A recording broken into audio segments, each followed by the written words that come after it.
Hello mga Mamshi and Dadshi, another day, another vlog. So for today's video, nagkayayaan mag-Star City. Niyaya kami ng aking hipag na magbe-birthday na. O tignan nyo naman, may patrend pandumaan. Ngayon lang ako nakakita ng ganyan. Birthday treat niya para sa mga bagets and para sa mga isip bata na rin. Char! Ngayon na lang ako ulit nakapasok sa Star City and diba nasunog to? So excited na rin ako makita kung ano itsura ng Star City ngayon.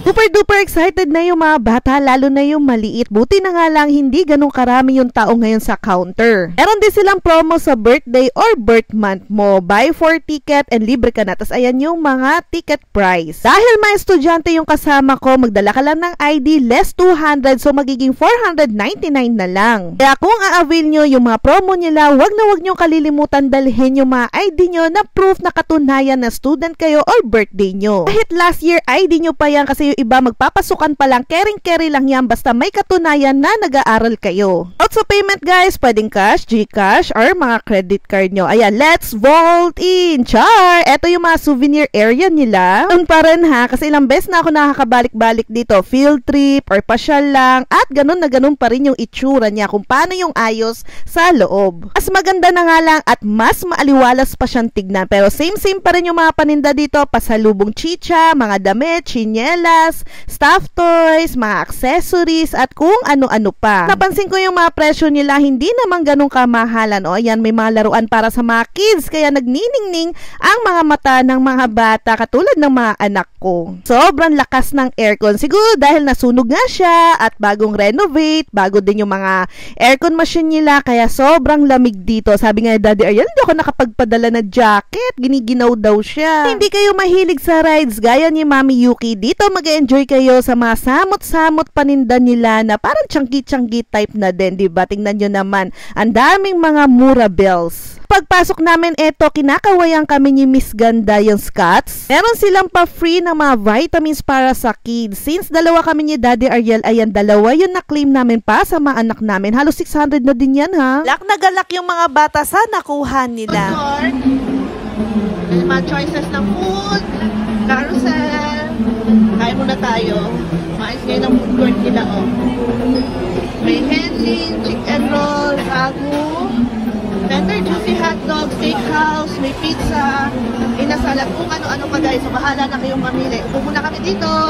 Saktong merienda time na nung dumating kami. Ito yung in-order ko, pizza para kay Mami Yuki nyo. Ang mga bagets and si Daddy Ariel nyo gusto naman ng sandwich hotdog. And napansin ko sa food court nila, lahat ng mga binibenta nilang pagkain hindi mabigat sa bulsa. Talagang tina-target nila yung mga pangmasa na nagpupunta dito sa Star City. And tignan nyo naman, may sago rin dito. So hindi na ako nagpauli, bumili na din ako. Sobrang gutom ng aking pamilya. Tignan nyo naman, hindi na ako naantay. So ito na yung aking pizza.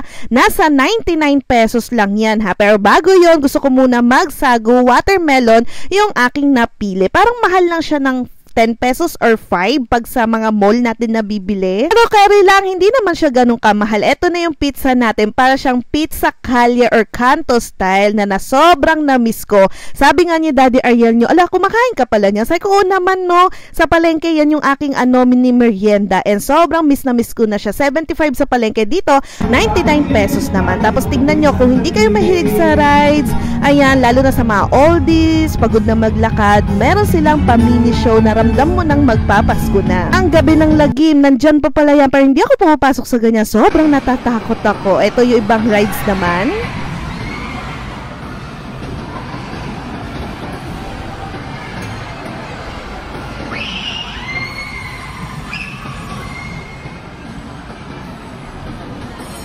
Tignan nyo naman, super bago pa. Kasi nga, diba, gaya nga nasabi ko sa inyo, nasunog. Kaya siguro iba dyan, napalitan na.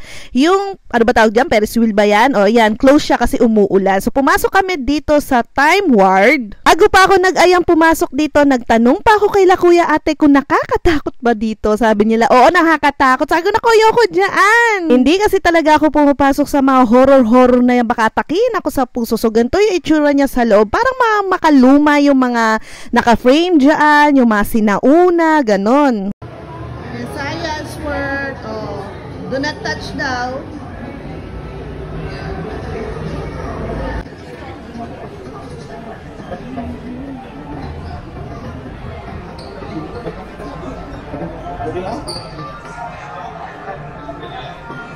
Pasok mo naman dito sa area na to, bigla ka nag-transform sa Egypt ang dating. Ayan o, tignan nyo. Baka nasa lumang ano talaga, era, ganun. History Ampeg. So, ito yung isa sa mga bagong attraction nila dito sa Star City and sobrang nakakaaliw. Kami ni Daddy Ariel nyo na hindi na bata, isip bata, char, aliw na aliw dito. Ito, ano ba yan? Ano ba tawag dyan? Hindi ko alam ni Mami Yuki nyo yan. O, bahala na po kayo. And lahat yan, kasama yan sa aming 699 entrance. Kung student ka nga, 499 na lang. O, diba? Ang ganda. Sulit na yung binayaran natin dito. At naka-aircon din po dito, ha? Kaya talagang hindi kayo maiinitan.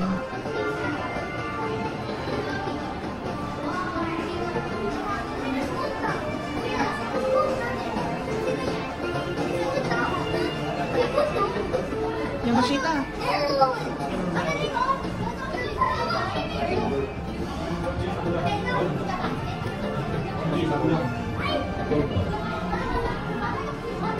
Sabi ko kay Nathan, mag-picture tayo. Talagang steady na steady siya. Dali, kinain kayo ng steak. Bakit may kinalaban pa ang zombie? Halika na. So ayan, abangan nyo na lang yung part 2. Bye!